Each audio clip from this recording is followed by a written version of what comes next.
बड़े बड़े अच्छे खासे समझदार लोगों को भी ये भ्रांति, जैसे ओशो तक को ये भ्रांति थी। ओशो पिछली सदी के सबसे ज्यादा बुद्धिमान आदमी के रूप में ऐसे कहे जाते हैं, जाने जाते हैं, उनको भी ये भ्रांति थी कि सुख और दुख एक ही सिक्के के दो पहलू हैं, और बिना दुख के सुख की कीमत या सुख का एहसास या सुख का महत्व हम नहीं समझ सकते।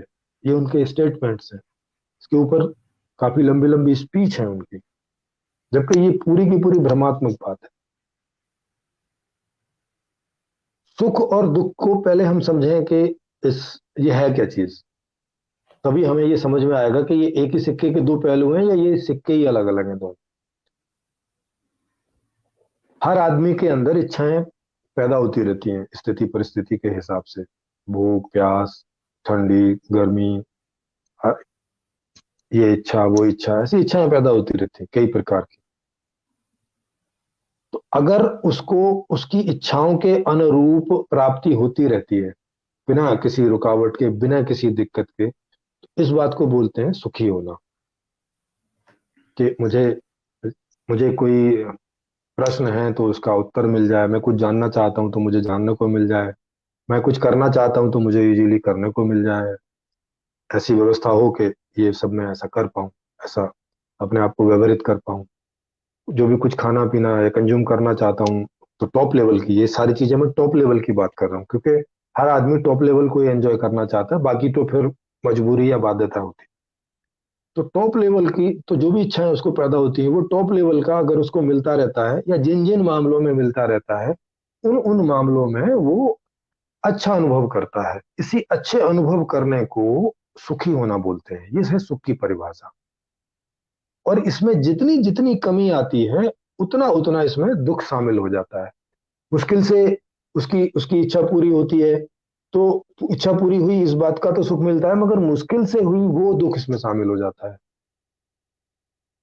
ये पूरी नहीं हुई, ऑब्स्टेकल, अवरोध इतना बड़ा था कि पूरी नहीं कर सके, तो वो पूरा का पूरा दुख हो जाता है, 100% दुख।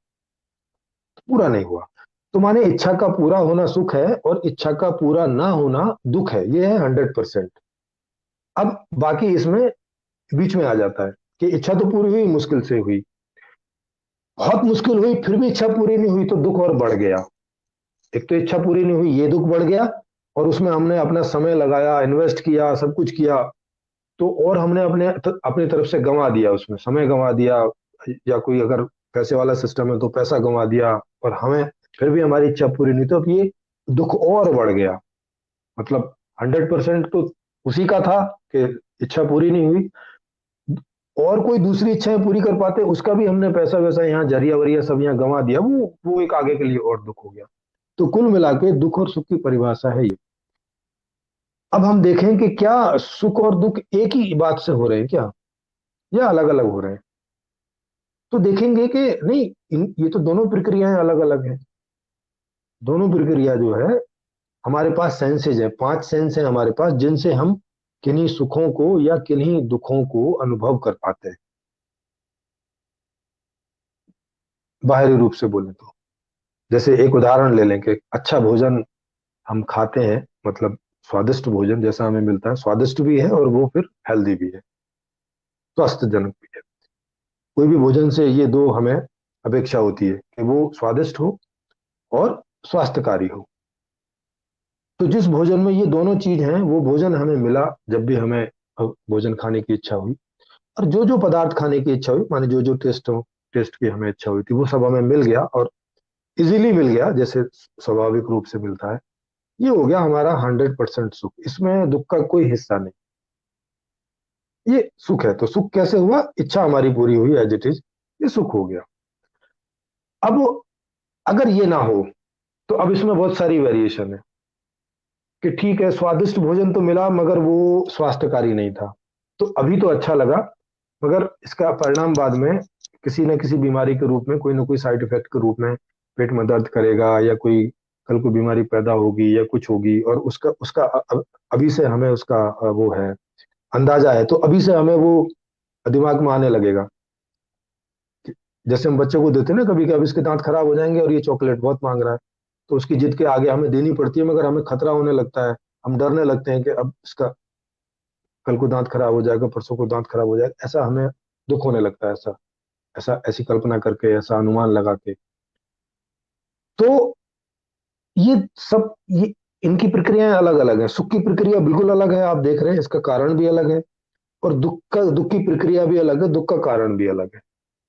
अब चूंकि ये कई बार एक साथ उठते हैं हमारे अंदर, क्योंकि ऐसी स्थिति बन गई है, तो हमें ऐसा मोटा मोटा लगता है आदमी को कि सुख और दुख एक ही सिक्के के दो पहलू हो रहे हैं, जबकि ये दोनों प्रक्रियाएं हमारे अंदर अलग अलग घट रही हैं, क्योंकि दोनों चीजें अलग अलग हैं।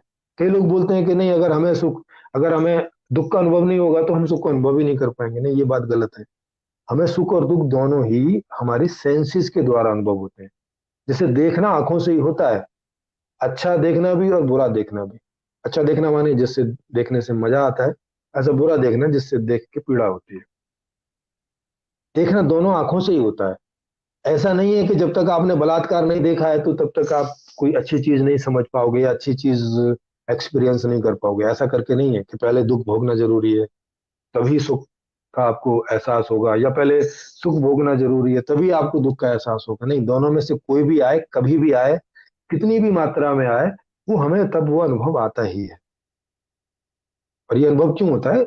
हमारी सेंसेस की वजह से। हमारी जो अनुभव करने की इंद्रियां हैं, पांचों इंद्रियां, और फिर उसमें अंदर हमारी अंडरस्टैंडिंग भी शामिल हो जाती है, हमारे परसेप्शन, हमारे परसेप्शंस भी शामिल हो जाते हैं, हमारी फ्यूचर इनसिक्योरिटी भी शामिल हो जाती है। कई एक एक पूरा कॉम्प्लिकेटेड है, इसको एक एक करके बाद में हम जब लोग इसमें जाएंगे तो आपको एक एक पार्ट इसका इसका समझ में आएगा। और वो एक एक पार्ट समझ के फिर आपको समझ में आएगा कि सुख की प्रक्रिया बिल्कुल अलग है और दुख की प्रक्रिया बिल्कुल अलग है, और कहां कहां से ये शुरू होती है, और इनका एक दूसरे से कोई रिलेशन नहीं है। इन दोनों के बीच में हम ही बैठे हैं। हम हमारे साथ अगर वो एक प्रक्रिया घटित होती है तो उससे सुख होता है, और दूसरी प्रक्रिया घटित होती है तो उससे दुख होता है। ये दोनों प्रक्रियाएं एक साथ में कुछ कुछ मात्रा में घटित होती है तो उतनी उतनी मात्रा में हमें सुख और दुख होता है। ये एक दूसरे के ऊपर बिल्कुल डिपेंडेंट नहीं। इसके कई सारे उदाहरण आप देख सकते हैं जीवन में। जैसे आपको प्यास लगी है, अच्छा कई लोग ऐसा भी बोलते हैं कि प्यास लगना, भूख लगना दुख होता है। तो इस इन चीजों को भी हमें थोड़ा समझना समझना जरूरी है कि कई लोग बड़े गलत उदाहरणों को लेते हैं, बड़ी गलत समझ को लेके चलते हैं। प्यास लगना, भूख लगना ये दुख नहीं है। ये दुख कब बन जाते हैं? जब एक लेवल से ऊपर चले जाते हैं। मतलब प्यास एक लेवल से ऊपर चला जाए, प्यास लग रही है, पानी आपको नहीं मिल रहा है, और एक लेवल के ऊपर चला गया, तब दुख स्टार्ट होता है। नहीं तो प्यास लगना अच्छी बात है। प्यास लगना अपने आप में एक सुख है। प्यास लगेगी तो अब आप पानी पिएंगे, मजा आएगा। भूख लगेगी तो अब आप खाना खाने का मजा लेंगे। लेकिन ये एक लिमिट तक है। अगर उस लिमिट को क्रॉस हो जाता है तो फिर ये दुख बनने लगता है, या हमारी स्थिति दयनीय है तो हम डरने लगते हैं कि जब अब अगले समय भूख लगेगी तो क्या खाएंगे, कहाँ से खाएंगे। तो पहले से ही डरना शुरू हो जाता है, पहले से ही दुख स्टार्ट हो जाता है। जबकि अभी भूख भी नहीं लगी है और अभी खाने की भी बात नहीं।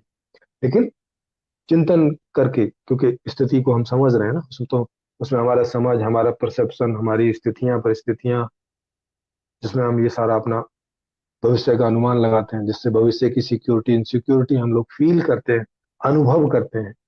तो ये अनुभव करने के यंत्र हमारे पास है, अंतःकरण चतुष्टय हमारे पास है, बाहर में ये पांचों ज्ञानेंद्रियां हमारे पास हैं। इनसे कुल मिला के हमें चीजें बाहरी रूप से या आंतरिक रूप से चीजें अनुभव में आती हैं, और वो हमारे अनुकूल है तो हमें वो सुखप्रद महसूस होती है, हमारे अनुकूल नहीं है तो वो हमें दुखप्रद महसूस होती है, हमारे प्रतिकूल है तो हमें वो दुखप्रद महसूस होती है। इस तरह से होता है।